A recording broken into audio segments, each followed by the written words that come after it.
अगर हमें कोई कार्य करना है या कहीं जाना है और हमें रास्ते के बारे में जानकारी अच्छी है तो हम अपने मंजिल तक आसानी से पहुंच सकते हैं, क्योंकि राह के बारे में तो हमें पहले ही पता होता है। हमें सिर्फ अपने मंजिल तक पहुंचना होता है। कुछ उसी प्रकार से अगर किसी गोल को अचीव करना है तो सबसे पहले हमें ये पता होना चाहिए कि हमें उस गोल तक पहुंचना कैसे है। तो हेलो दोस्तों, आप सभी का स्वागत है हमारे YouTube चैनल हेल्पफुल पॉइंट में। क्योंकि आज की इस वीडियो में हम बात करने वाले हैं नीट एग्जाम के बारे में। आजकल मेडिकल फील्ड में स्कोप बहुत तेजी से बढ़ता जा रहा है, इसलिए आजकल बहुत सारे विद्यार्थी अपना करियर मेडिकल फील्ड में बनाना चाहते हैं। ऐसे में अगर आप भी डॉक्टर बनना चाहते हैं तो आपके लिए वीडियो काफी हेल्पफुल होने वाला है, जिसमें आज हम जानेंगे डॉक्टर बनने के लिए कौन सा एंट्रेंस एग्जाम क्लियर करना होगा और कैसे आप इसकी तैयारी करेंगे।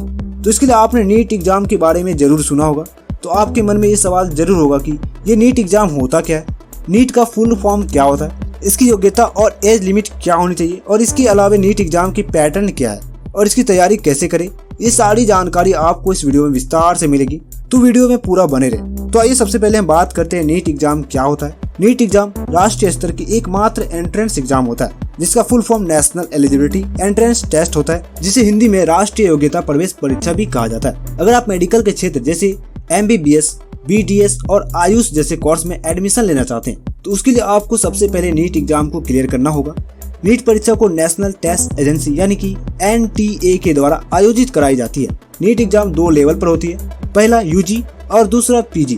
नीट UG लेवल पर MBBS और BDS जैसे कोर्स के लिए टेस्ट होता है, वहीं PG लेवल में MS और MD जैसे कोर्सेज के लिए टेस्ट होता है। इस एग्जाम को हर साल में एक बार आयोजित किया जाता है और ये देश के लगभग 479 कॉलेज में एडमिशन पाने के लिए इस एग्जाम को आयोजित किया जाता है। इंडिया में 2016 से पहले इसे AIPMT यानी all India pre medical test के नाम से जाना जाता था, लेकिन 2016 के बाद AIPMT को नीट में बदल दिया गया। अब अगर बात करें नीट एग्जाम में सम्मिलित होने के लिए योग्यता यानी एलिजिबिलिटी और एज लिमिट की, तो नीट परीक्षा में सम्मिलित होने के लिए आपको 12वीं कक्षा में फिजिक्स, केमिस्ट्री और बायोलॉजी सब्जेक्ट में 50% अंकों के साथ उत्तीर्ण होना होगा। वहीं एज लिमिट की बात करें तो इसके लिए आपकी उम्र न्यूनतम 17 वर्ष तथा अधिकतम 25 वर्ष के बीच होना चाहिए, तभी आप इस एग्जाम के लिए योग्य होंगे। इसके अलावा अगर बात करें इसमें मिलने वाली छूट की, तो अगर आप सामान्य उम्मीदवार हैं तो इसके लिए आपको 50% रैंक होने चाहिए।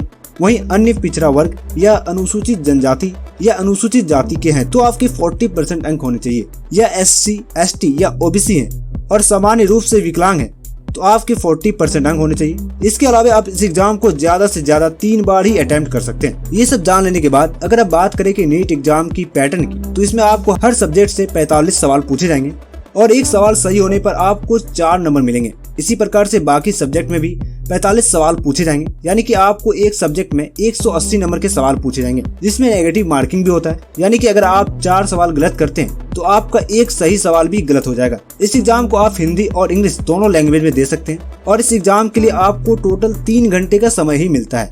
ये सब जान लेने के बाद अब सबसे जरूरी बात आती है कि नीट एग्जाम की तैयारी कैसे करें।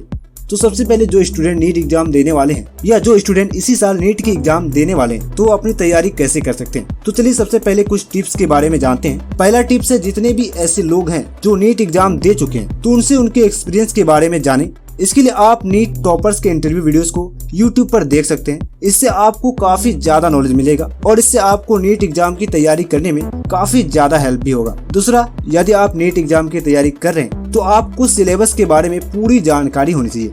कुछ बच्चे ऐसे होते हैं जो अपने एग्जाम की तैयारी करने के लिए कई सारे बुक्स पढ़ते हैं, परंतु ऐसा नहीं करना है। कई सारे बुक्स पढ़ने से अच्छा है आप एक अच्छे बुक को पढ़ें जिसमें नीट के बारे में सही जानकारी मिल जाए। यदि आप सिर्फ बुक्स पर निर्भर हैं और आप अपने नीट एग्जाम के लिए अच्छे से तैयारी नहीं कर पा रहे हैं तो इसके लिए अच्छा यही है कि आप एक अच्छे कोचिंग सेंटर को ज्वाइन कर सकते हैं। अगर आपके पास कोचिंग ज्वाइन करने के समय नहीं है तो आप टेक्नोलॉजी का सहारा ले सकते हैं और बहुत सारे ऐसे ऑनलाइन प्लेटफॉर्म है जहां से आप नीट के लिए ऑनलाइन ट्रेनिंग भी ले सकते हैं। इससे आप घर बैठे अपने एग्जाम के लिए तैयारी कर सकते हैं। तीसरा सबसे जरूरी बात, अपने कॉन्सेप्ट को स्ट्रॉन्ग रखें। इससे आप जब भी एग्जाम देने जाएंगे आपको किसी भी प्रकार की उलझन का सामना नहीं करना पड़ेगा।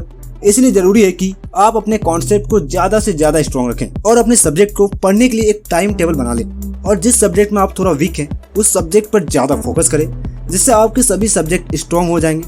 इन सभी के अलावा पिछले साल के एग्जाम पेपर को देखें, इससे ये अंदाजा भी हो जाएगा कि एग्जाम में किस प्रकार के सवाल पूछे जाते हैं। भले ही वो सवाल एग्जाम में नहीं आएगा, पर आपको एक आइडिया मिल जाएगा और आप अपनी तैयारी आसानी से कर सकते हैं। चौथा, इसके अलावा अगर आपका फ्रेंड्स भी नीट एग्जाम की तैयारी कर रहा है तो कोशिश करे दोनों ज्यादा से ज्यादा आपस में डिस्कशन करे। इससे आपको अपने वीकनेस के बारे में अंदाजा हो जाएगा और आप उसे ठीक कर सकते हैं और अपनी तैयारी अच्छे से कर सकते हैं। तो उम्मीद है दोस्तों ये वीडियो आपको काफी हेल्पफुल लगा होगा और समझ आ गया होगा कि नीट एग्जाम क्या है और इसकी तैयारी कैसे शुरू करें। तो अब बस मेहनत कीजिए, क्योंकि बिना मेहनत के कुछ भी नहीं मिलता। तो हमारे वीडियो को लाइक करें, अपने दोस्तों को शेयर करें और आपने अभी तक हमारे चैनल को सब्सक्राइब नहीं किया है तो सब्सक्राइब जरूर करें और साथ ही बेल आइकन को जरूर दबाएं, ताकि ऐसे ही यूजफुल वीडियो आप तक हर रोज पहुंच सके। इसमें हेल्पफुल पॉइंट की यही कोशिश होती है कि आप तक सही जानकारी पहुंच सके और आपकी सारी समस्या दूर हो जाए। धन्यवाद।